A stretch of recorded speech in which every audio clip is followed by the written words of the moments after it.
Hello friends, welcome to the channel और मैं हूं शशांक। तो फ्रेंड्स, स्टॉक मार्केट बहुत सारे फैक्टर्स पर डिपेंड करता है। सबसे बड़ा फैक्टर होता है कि एक स्टॉक मार्केट की खुद की मोमेंटम। सेकंड जो फैक्टर होता है वो बहुत इंपॉर्टेंट होता है, जिसको कहते हैं हम जियो पॉलिटिक्स। थर्ड फैक्टर होता है इंटरनल कंट्री की एक पॉलिसी।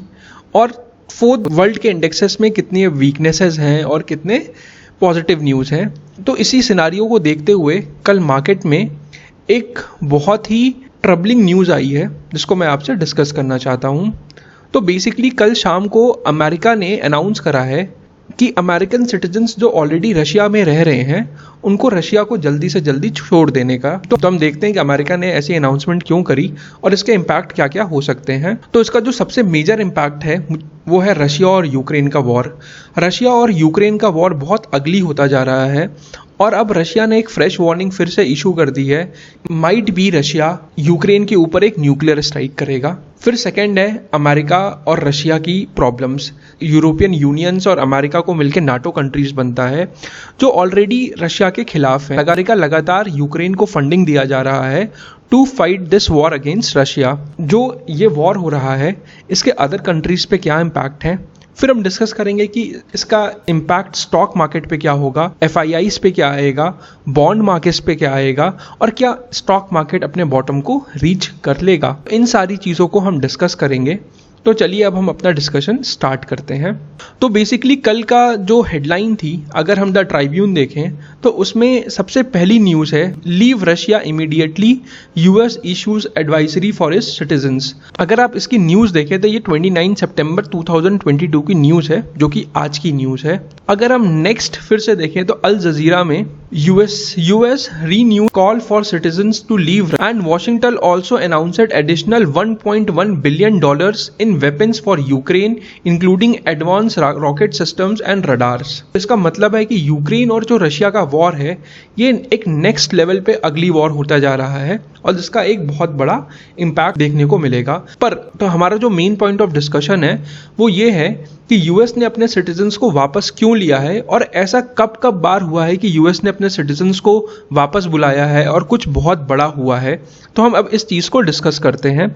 और उसके साथ साथ सिर्फ अमेरिका ही नहीं, पोलैंड, बुल्गारिया, ये सारी कंट्रीज अपने सिटीजन्स को बोल रही हैं कि आप जल्दी से जल्दी रशिया को छोड़ दीजिए। इसका मतलब है कि कुछ ना कुछ तो बहुत बड़ा होने वाला है। अब हम आगे डिस्कस करते हैं कि अमेरिका ने कब ऐसी वार्निंग इशू करी है और उसके कॉन्सिक्वेंसेस क्या हुए हैं। तो अगर आप इस आर्टिकल में देखें तो 11th का, जहां पे Biden tells US citizen to leave Ukraine immediately amid troubling signs of Russian escalation. इसका मतलब था बाइडेन ने 11 फरवरी को बोल दिया था अमेरिकन सिटीजन्स को कि यूक्रेन को छोड़ दो। और फिर क्या हुआ, 24 फरवरी को रशिया ने यूक्रेन पे आर्मी का मोबिलाइजेशन कर दिया था, क्योंकि अमेरिका की स्पाई एजेंसीज बहुत ही एक्यूरेट हैं और अमेरिका के लिए उनके लोग बहुत मैटर करते हैं।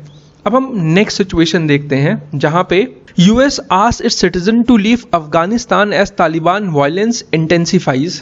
ये कब की न्यूज़ है, 7 अगस्त। तो 15 अगस्त को क्या हुआ था, अफगानिस्तान को तालिबान ने कैप्चर कर लिया था। तो इसका मतलब है कि यूएस ने जब अपने सिटीजन्स को बोला है कि कहीं से निकल जाने को, तो वहां पे कुछ ना कुछ बड़ा होने वाला है। इसका मतलब है कि जो रशिया और यूक्रेन का वॉर है ये एक बहुत ही अगली टर्न लेने वाला है आगे जाके। तो हम देखते हैं कि इन सब सिचुएशन का इफेक्ट इंडियन मार्केट पे क्या पड़ेगा। पहला कि निफ्टी हमें शायद फिर से 16,000 या 15,500 के लेवल को टच करते हुए वापस दिखे। दूसरा इफेक्ट क्या होगा कि एफआईआई की जो इंडिया में इन्वेस्टमेंट्स बहुत धीरे धीरे बढ़ती जा रही थी, जो मैंने अपने पिछले कुछ वीडियोस में दिखाया था कि FI year by year India में अपनी पोजीशंस कैसे बढ़ा रहा है और इन्वेस्टमेंट कैसे बढ़ा रहा है, उसमें हमें एक बड़ी सेलिंग भी देखने को मिल सकती है। रीजन क्या है कि अब मार्केट बहुत ही वॉलेटाइल हो जाएगी, इन्वेस्टर्स के लिए बहुत मुश्किल हो जाएगा कि उनको पैसा कहाँ पे रखना है।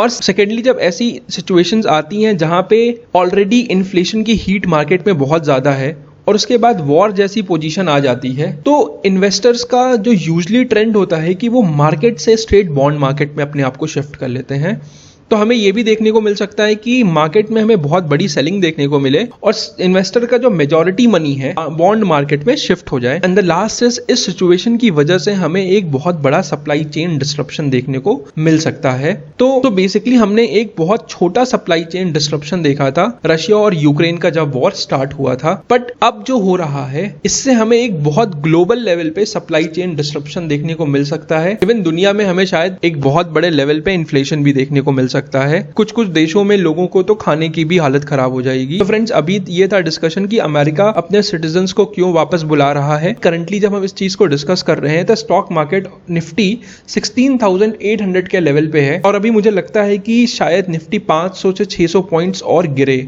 अगर ये टेंशन्स और एस्केलेट होती हैं। तो फ्रेंड्स, अब आगे हम इस बारे में डिस्कस करेंगे। तब तक के लिए गुड बाय, टेक केयर।